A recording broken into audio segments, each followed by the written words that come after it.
Yo, what is good, everybody? Welcome back. It is your boy Golden Falls, Golden What Ifs, whatever you want to call me, and I am back. This is part 2 of What If Deku was the reincarnation of Darkseid. If you enjoy, show some love, leave a like, leave a sub, leave a comment down below, all that good stuff. And I don't want to waste much more of your time because I want to get right into where we left off, because he's getting right into UA high school, so I feel like there's a lot to talk about and a lot to do. So let's get into the Deku What If. Let's get it. Izuku Midoriya is finally here.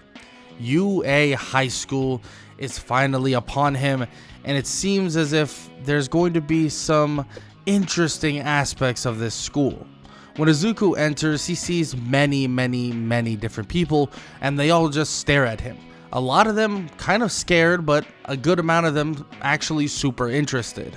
One of them, actually being a pink-looking alien by the name of Mina Ashido, runs up to him and immediately asks him if he's the one that destroyed all those robots. She's heard about someone just absolutely obliterating every last one of them, and then a couple other people vouch as well, saying that's exactly what happened. It was these lasers out of nowhere just darted around the entire place as if they had a mind of their own and destroyed every single robot that was on the field. It was absolutely insane, in which all of them begin to ask him if that was really him, in which he says, yeah, that was actually him. And is it an issue or what's going on?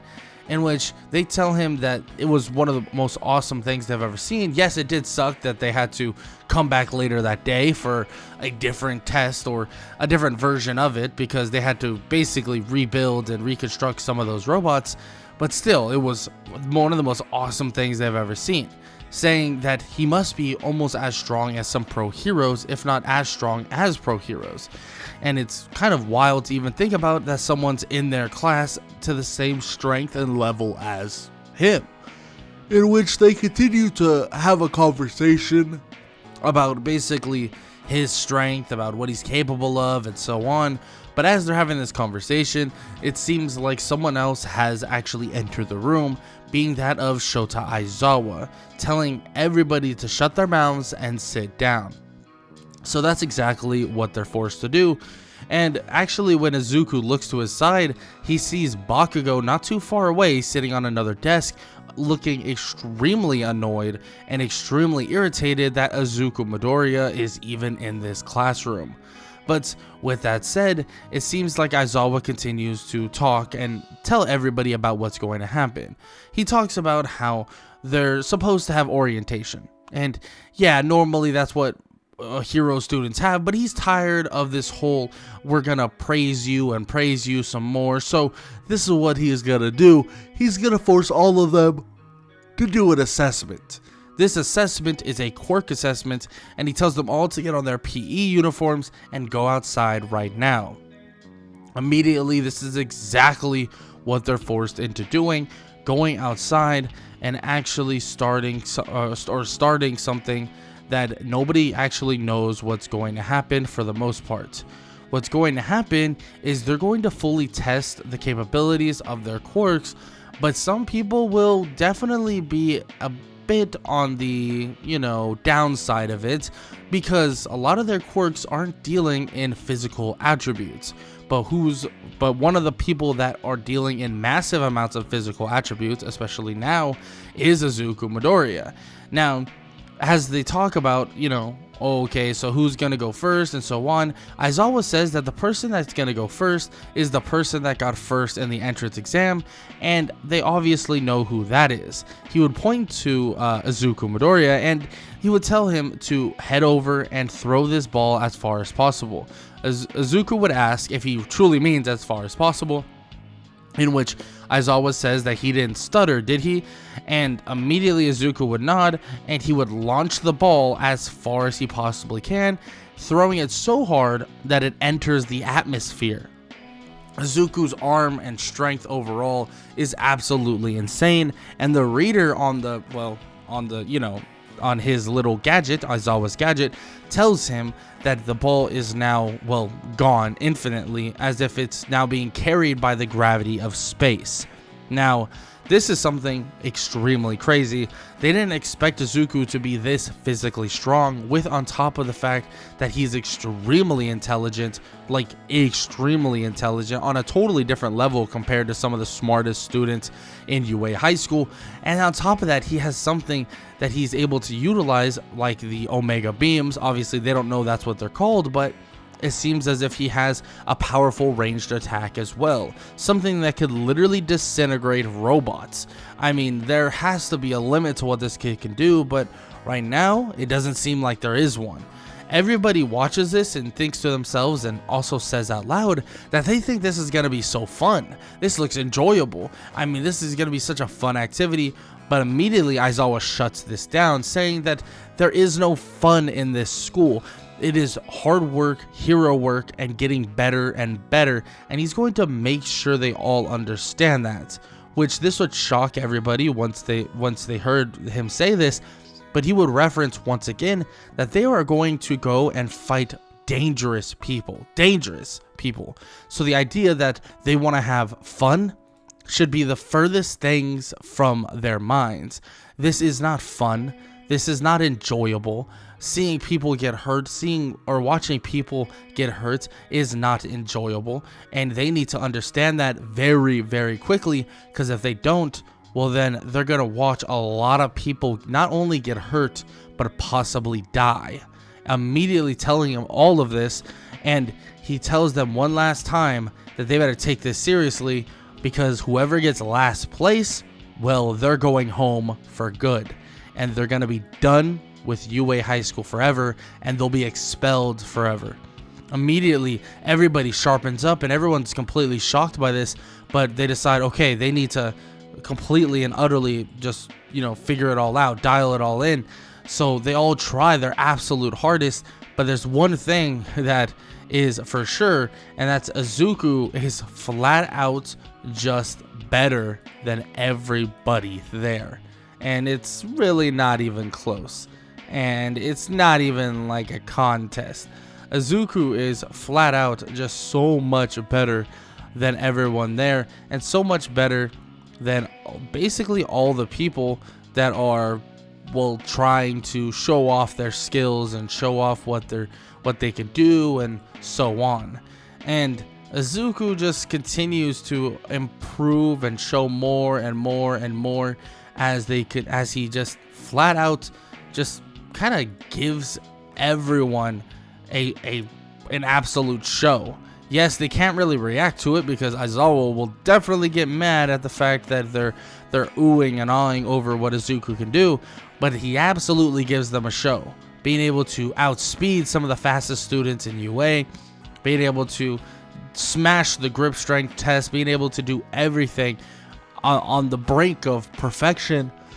And he gets number one as expected, but the person that would be the very last or at the very bottom would be Hagakure, and this would be Invisible Girl. And Izuku would find that this is kind of illogical for her to be, the last place, and also illogical for her to, well, be expelled for it. And he even makes this be known, saying that it's kind of dumb that she would be expelled because her powers, her quirk, and her abilities aren't suited for a physical attribute, aren't suited for something like this.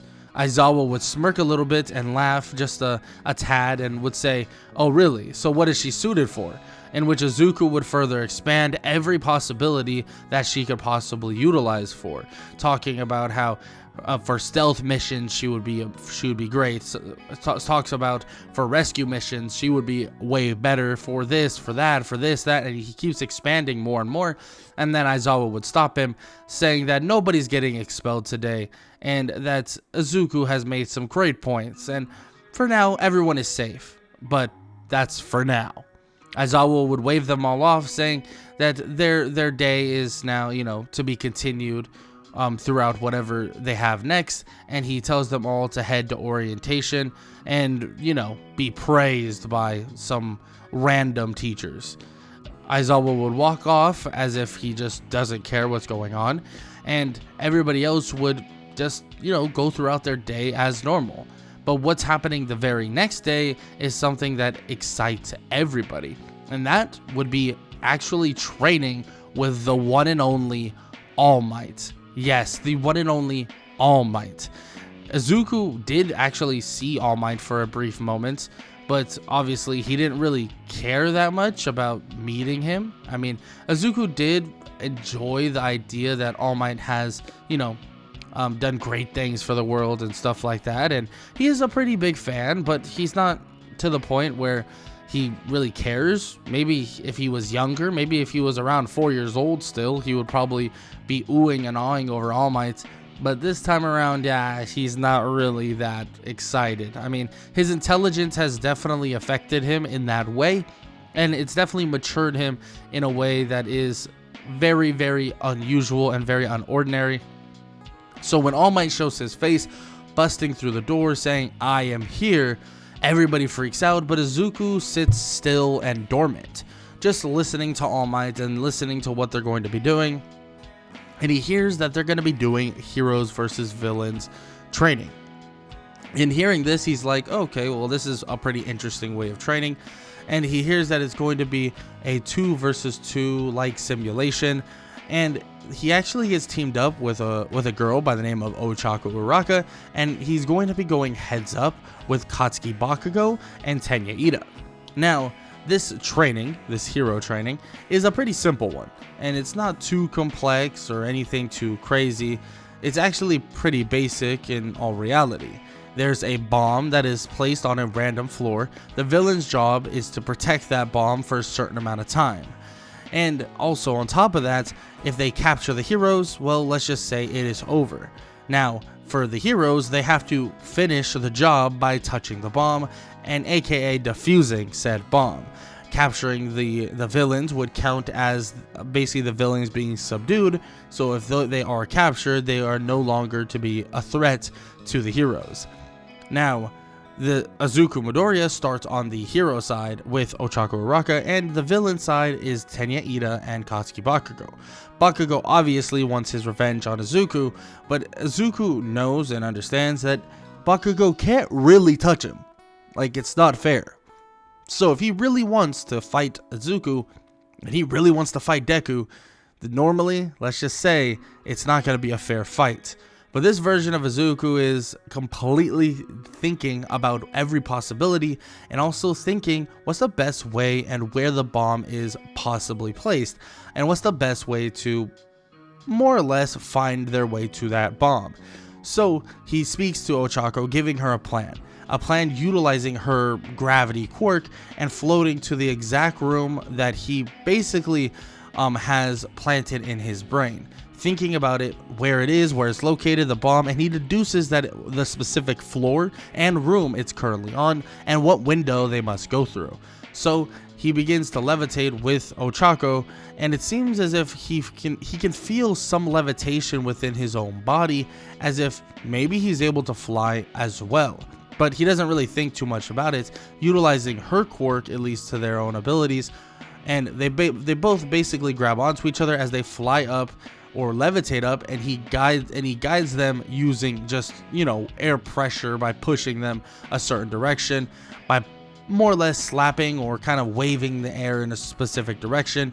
And as he does this, they go to the specific window. He grabs onto the side and tells her that she could deactivate her quirk, and he busts through the window with her on his back, and immediately they touch the bomb, and it would be over in a matter of seconds. Bakugo would have went running down to try to fight Izuku, but Izuku Midoriya isn't even there. The fight with his quote-unquote rival is out of reach and continues to be out of reach more and more and more. It seems as if Bakugo really wants to fight Izuku, but it's just not going to be, or he's not going to be given the chance, and not even close. At the end of this training session, Izuku Midoriya will be praised by everyone. I mean, he absolutely did insanely good work, and he shows off what he's truly capable of, just at a scale of just doing the hero's job, not just outwardly fighting or destroying robots. When both Ochako and him get to All Might once again, All Might praises them and basically says like their entire operation, their entire breakdown and all of that did just wonders, and that they did an amazing job overall, in which they're really happy to hear. And Bakugo and Tenya, well, let's just say they didn't do very good of a job, or at least didn't do as good of a job as they really should have. Now, they would hang out and watch everybody go through their own hero versus villain type of ordeal, and everybody would kind of have their successes and have their detriments and have their losses and so on. And eventually it is all said and done and all wrapped up, and they go through the normal day of just, well, you know, your normal school day. And this would eventually lead them to actually dealing with the, well, USJ. Now, the USJ is a rescue facility, and it's basically giving the students an opportunity to learn more into hero work. It's not just fighting, it's not just being strong, it's not just doing this or doing that, and that's something that they're all going to have to understand. And it's a big idea that a lot of them need to learn, so it's a perfect time for them to learn it, and that's through the USJ, or the rescue facility. Now, they would all be talking on the bus, heading over to the USJ, talking about whose quirk is the strongest, who believes, and who thinks who is the strongest, and so on. And it's pretty obvious. Most people believe that it's not really close, that Deku is the strongest here, and that it's by quite a bit of a large margin. And some people do try to argue that Todoroki might actually be as strong or stronger with his both ice and fire like quirk or something like that. But we all know that that's not necessarily true, that Izuku definitely is levels above everybody that is currently there at this moment. Now, this conversation would be cut short by Aizawa telling them to all be quiet as they head into the USJ, or the rescue facility. Now, immediately being introduced to Pro Hero 13, many of them actually really like Pro Hero 13, and they have a bit of a fangirl of some sort of session. And after some time speaking and actually talking about what the USJ really is, they head inside and they begin talking about what's going to happen and what they're going to do.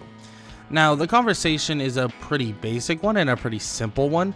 This conversation just is a pretty basic explanation of what's going to happen, what they have to do, what needs to go down, and more or less like what they're gonna get into in terms of just flat out just, you know, training in terms of the USJ. Because the training in terms of the USJ is not necessarily basic. There's a lot of things that they could possibly do in terms of the entirety of the scope of rescuing as many people as possible. At the end of the day, there are different environments, there are different situations, there are different everything you could possibly imagine that would basically slot into the ideal or the ideals of rescuing somebody. Now, after this conversation is basically had, they're cut short just a little bit, and the reason for that is because portals begin to open and villains begin to pour into the USJ. This would shock everybody. Everybody would wonder how the hell they got in and how is this even happening. But as the villains and more would come out, Izuku would basically look to jump into action. But of course, Aizawa would tell him not to.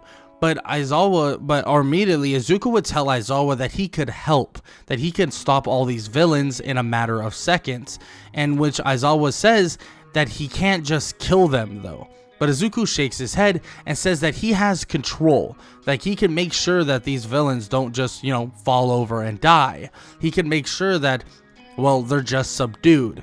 In which Aizawa looks at him and then nods his head as Aizawa would jump into action fighting the villains, and immediately would see these beams come flying across, avoiding him but actually going to every last villain there. And it seems as if all the large group of villains, or the giant group of villains that is currently in front of them, begin to all get subdued. One after another would get struck with the beam, and it's as if it's a massive shock to them, and it's a massive, like, you know, like stun gun. They immediately get shocked by this beam and fall to the ground. some of them knocked out completely cold, some of them actually kind of injured, but for the most part they are knocked out and put aside. And Izuku literally just kind of takes away every villain, or most villains, that were currently there. But that's all the small fry like villains. Izuku would go to try to shoot a beam toward Shigaraki, but a portal would open up, forcing the beams back toward Izuku. Izuku is able to stop the beams, being that he has full control over them at this point, and he's able to stop them from actually doing that. He now realizes the powers of which are different people, knowing that this other guy that's this smoky-like figure, being that of Kurogiri, is a portal-like maker, and it seems like he's able to create portals and redirect things at his will, so he needs to be careful about that, and that's exactly what he's going to do, be careful about that specifically. But that's not his issues. He begins to actually travel around the area pretty quickly, knocking out the rest of the villains that are kind of led astray, and the only three that are left are Kurogiri, a Nomu, and, well, Shigaraki.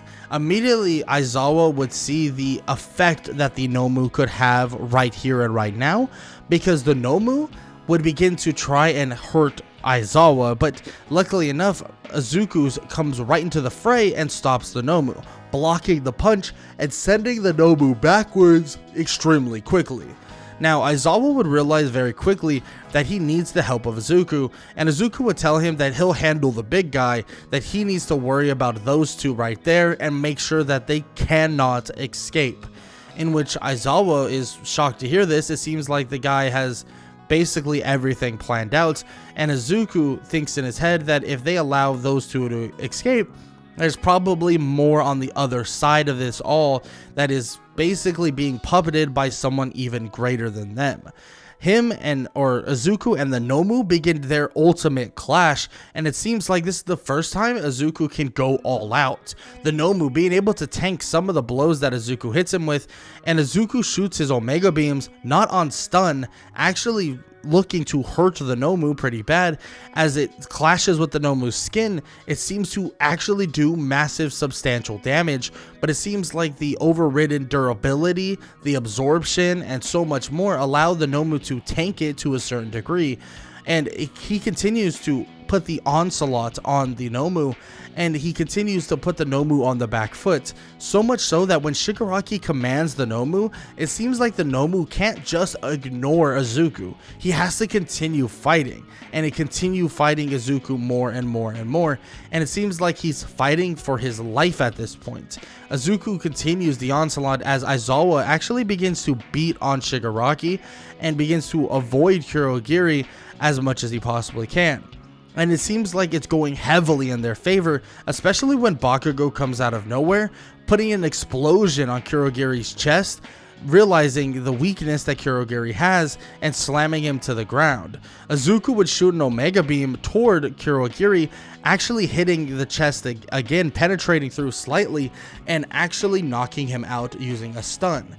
Immediately, Bakugo would get mad about this, but Izuku says that he had to take the opening that Bakugo gave him to make sure that that thing stays down. Stop complaining, this is life or death, this is no game anymore. He begins to continue his clash with the Nomu, grabbing the Nomu by the arm and flipping him over his shoulder.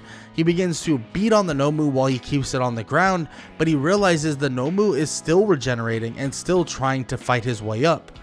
But then out of nowhere, when the Nomu would get up, he would get smashed in the face by a massive punch.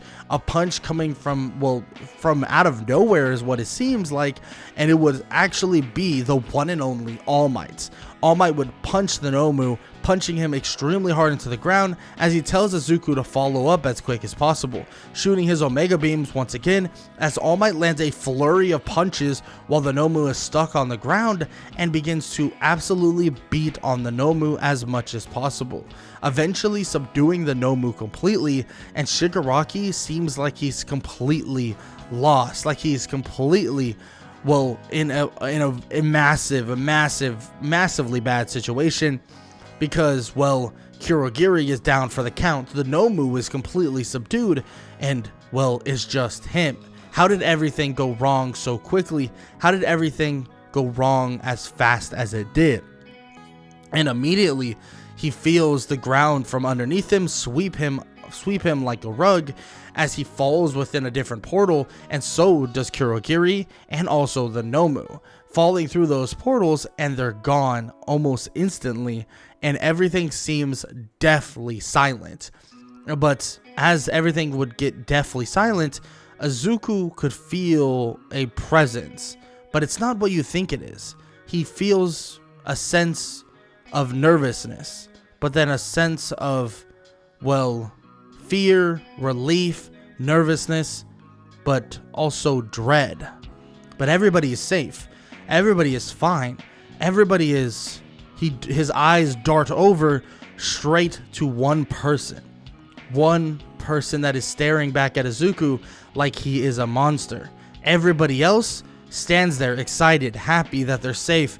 But this person, well, this one person stares at Izuku like he thwarted something that he knew about. That now he fears even more. That now he's even more terrified. And this person is Aoyama.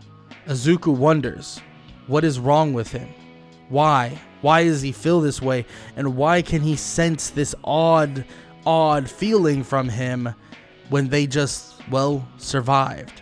When they just were saved by the heroes, and when Izuku was able to take down ferocious villains that could have potentially hurt them all. Why is he acting in that way? Why is he looking in this direction as if he doesn't, or he didn't want this to happen in the way it happened? Why does he feel like that? Aoyama would be shocked that Izuku is basically staring back at him, and he would look away and, well, immediately would kind of go off to everyone else, would head off to where everyone else is, and that's basically it. Izuku would have his curiosities though. He would be wondering, what exactly was wrong with him? What just happened in his own mind? And he wonders, does Aoyama know things that others don't? Does Aoyama know something that, well, that everyone else doesn't? Why was he feeling those emotions? Izuku holds that close to his chest as if he doesn't want to unveil his cards all at once, but he joins the class and says that he's just happy everyone is safe and everyone is good. And there's a conversation to be had, but just not for now. Not right now. This would lead them to, well, actually talking about this a little bit later, and Izuku has a conversation with Aizawa. They would talk about this. Aizawa and him, and also even All Might, would talk about what occurred, and that Izuku really shouldn't have intervened because it's very dangerous for a student to do so. But obviously All Might would say that this kid is not your ordinary student. He's very, very much above that. I mean, he can obviously show capabilities that nobody else can show, and it's obvious that his capabilities are beyond basically anything that anybody has really seen in a pretty damn long time. And this is agreed upon, of course, but he still says that he needs to be careful and not basically get overly zealous. And he doesn't want him to get hurt. But Izuku would bring up something. He would bring up the idea of there being a traitor within UA, in which everybody would, or the two there, both Aizawa and All Might, would be pretty shocked to hear this and ask him, how does he know about that? How does he know about a possible traitor within UA? In which Izuku says that, well, I mean, he didn't know for sure, but now that they confirm it, he feels like there's an odd suspicion that it's truly one of the students. In which they would ask Izuku who do he think it is, and he would bring up one name, and that being Aoyama. He would say that he was able to analyze more or less in a brief moment the emotions that Aoyama was having, and he's never been able to do this before, but he was able to deduce it just through, I guess, his mass intellect. And he could feel that Aoyama had a sense of nervousness to him, but it was also a sense of fear. But it should have been more heavily sided with a sense of relief. in which they would be shocked to hear this. I mean, how is he able to tell these weird emotions? But Izuku says that it's not that he can tell the emotions, but it's that his mind works differently. And a lot of humans, and all of us humans really, have a way of portraying emotions greater than they really think, in which Izuku says that he actually has studied this for a while. I mean, you get bored when you're already done with practically all your studies for the entirety of your life, so you begin to start looking at things even deeper, looking at the human emotions. You look at things that not many people would even notice, but he does notice them, and he notices them very quickly. And it seems as if these things are kind of connected to Aoyama, in which he explains it further, but they say that they can't really do anything at this moment. They can't go and question him and something like that. They can't alarm him to a large degree. So they're going to keep this in the back pocket and inform everybody as much as possible to keep an eye out for him and keep an eye out for anything massively suspicious. Izuku would nod and would agree, as they would have this conversation end, and he would head back to class and head back to the rest of his classes. But it seems like Izuku might be spot on and straight down on the head about the idea of someone being a traitor and it actually being one of the students. But for now, we'll have to see what happens next time on part 3 of What If Deku Was the Reincarnation of Darkseid. Now, if you enjoyed, show some love. Leave a like, leave a sub, leave a comment down below. All that good stuff. I hope you all enjoyed the video.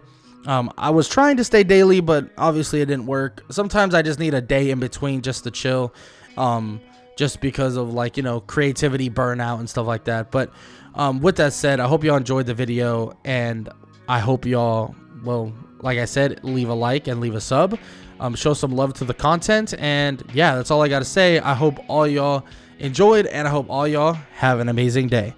Later.